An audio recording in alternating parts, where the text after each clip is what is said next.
不是吧？他原来也是两个挨在一起，我哦，真晕倒了。本来是过来接网线的，却意外的发现10几年前装修师傅埋下的坑。如果你家也遇到这种情况，那么恭喜你，本期正好有解决的方法。一位粉丝说，他家这些网络面板已经10多年没有使用了，期间他尝试了各种方法，网络依旧是没有接通，所以就让我过来看一下，能不能帮他把所有的网络都给恢复了。当时我来到了他热电箱，我看了一眼水龙头，没想到这些水龙头却把我搞迷糊啊！你这边没接对，是吗？你这边没接对。你再看一下另一个，你这个也没接对。我当时检查了好几个，愣是没有一个是打对的。我还很好奇，到底是谁打的时候，粉丝却自告奋勇地说是他自己打的，还打了2个小时呢。当时我就问他是哪个师傅教你这么打的，结果粉丝却说他看了我的视频跟着打的。好吧，刚才那个镜头大伙给忘了吧，咱们接着说正事。然后我又去房间里面看了一下他打的网络模块，我最近千辛万苦。大伙注意，这里有2条网线，因为能有这期视频，全靠这2条网线的出现了。但当时这2条网线我并没有放在心上，我的注意力都在这些网络模块身上了。我经过了一番的比对，好在粉丝得到了我的真传，这些模块他倒是打对了。于是我又去了第2个房间，粉丝和我说这个房间的网络面板也是不通的，于是我就把这个面板给拆了，看看里面是什么情况。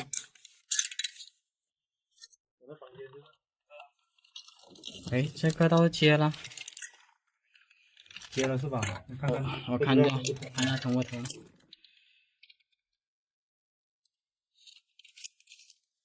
你这个有点老哦，你这种模块，但是好像没接对。我就说谁接的？我怎么知道这房子都多少年，快20年了。我拆开一看，虽然说这个房间的网络面板已经接了，但之前的失误没有接对，所以只能剪掉重新再打了。这里我教大伙怎么看这网络面板有没有接对吧。网线总共分8芯，其实每个颜色的芯都有自己的编号，比如白橙的编号是1，但它这里1号的位置却是中，3号的颜色应该是白绿才对，但它这里却接了绿色，所以明显它接的是不对的。这里我重新给它接对后，我又来到了第3个房间，但第3个房间面板一拆开，这就让我不淡定了。这里不但出现2条网线不说，而且2条网线都接到一个面板上。我一看到这种接法，怕不是之前的师傅把弱电当成强电来接了吧？你们知不知道？当时粉丝还觉得之前装修的师傅天地良心啊，给这个房间居然预留了2条网线。哎，我觉得他应该是就是当时装修的时候没有买那种2个口的，他就摆烂，然后把2个线都接到这里了。那时候他还以为这里的网络面板没有买2个口的缘故，所以才这么接的。但是我当时可不是这么想的，我马上去热电箱再核对了下网线的数量。你这边我看到几条线？4还是5啊？这里还4还是？当时我数来数去，总共也就4条网线呢。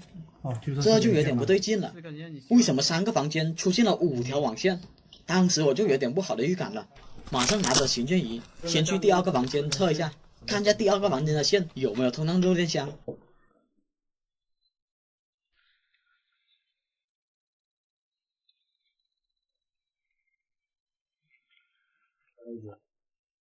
我来到了热电箱，我测了4条线，愣是没有发现任何响声。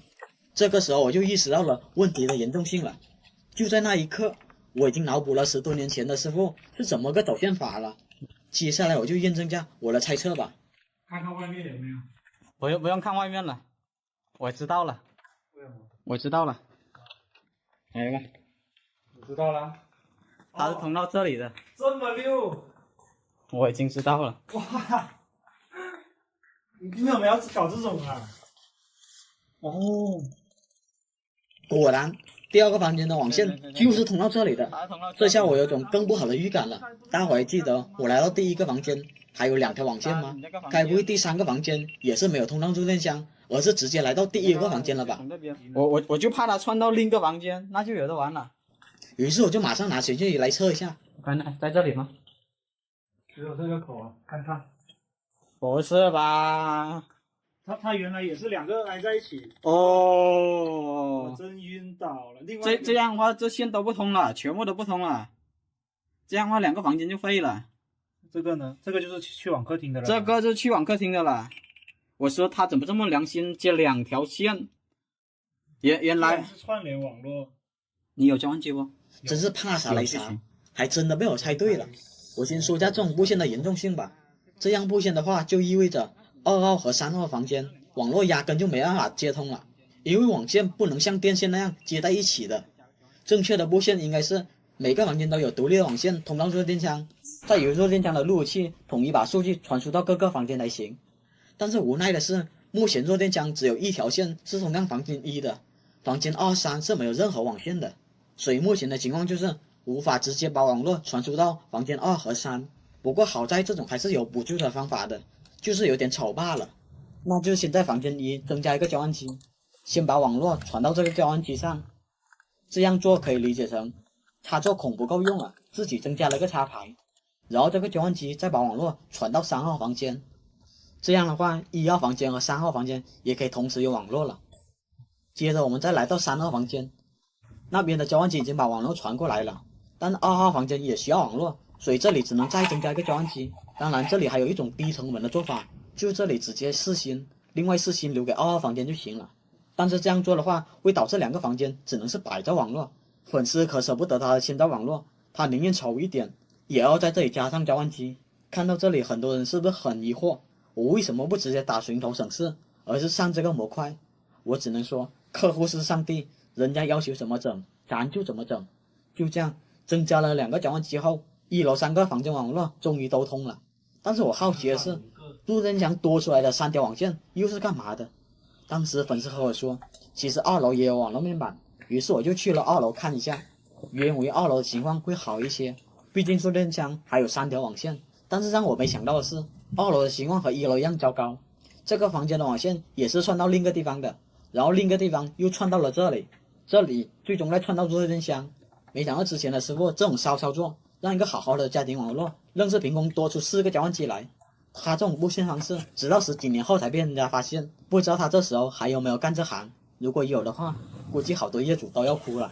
至于弱电箱剩下那2条线，我当时也是找了一遍，甚至我在门外也找了一下，实在是不知道通向哪里的。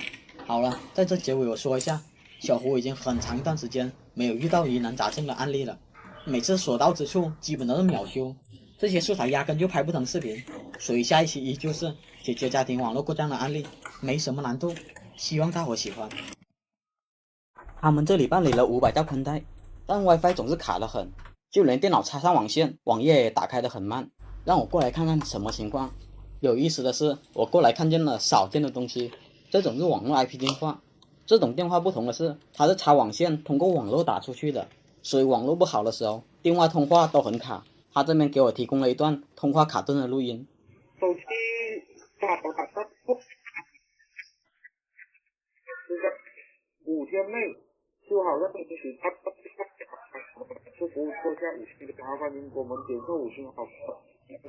这样吧，我听不清，好听我给你了哦。听完录音确实挺卡的，那我先看看它的路由器到底什么情况吧。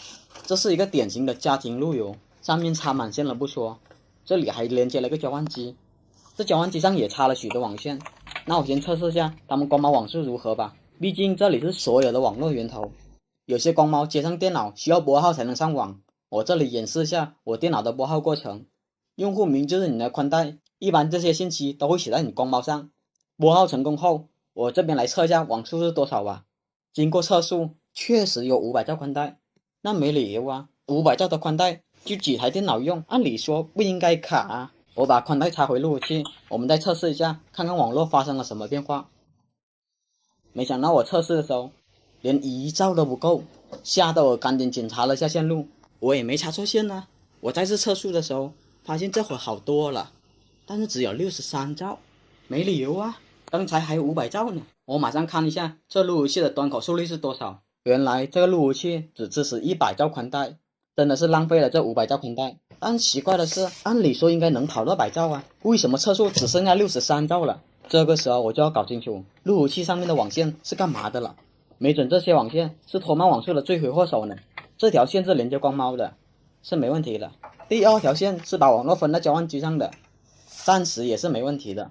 第3条线我刚才拔了，接我电脑上的，我顺着刚才拔的网线，发现它是接在这个 IP 电话上的，这也没有什么问题。到第4条线的时候，我就不淡定了，我顺着网线发现它居然是接到监控录像机上的。我想我知道为什么路由器连100兆都跑不到的原因了。这样接的话，摄像头的大量的数据会进来这个路由器，录像机又要从这个路由器里面获取到摄像头的数据，这样会导致路由器的性能大幅度下降，网络也会变成非常的卡顿。到这里我就知道他们500兆的宽带卡的2个原因了，一是500兆的宽带进来了这路由器就变成了100兆，第二是监控在接在路由器上，导致路由器处理不过来，就连100兆都跑不到了。路由器上的第5条线，我顺着它的线路走向，是通到这个摄像头的。我拔了下线，再回去看了下，5号灯果然灭了。这样路由器上面的全部线路我就捋清楚了，然后就要捋清楚这交换机上面的线了，看看还有没有什么意外的收获。交换机上面的1号和8号灯是不亮的，1号口是没有插任何网线的，至于8号口的网线是没有接任何设备的，剩下的线不是接摄像头就接其他设备上的。这个过程我就跳过了，我搞清楚线路后就开始给它优化吧。我首先拔了录像机的线，把它接在交换机上，然后再拔了摄像头的线，也接在交换机上，这样路由器就不负责监控的数据转发了，直接把工作量丢给交换机处理。然后再把这 IP 电话的线给拔了，看看它是接交换机的几号口，结果5号口的灯灭了，那我们就直接把它接在路由器上，这样的话打电话会通畅很多。好了，我这次再用电脑接上去测下网速如何吧。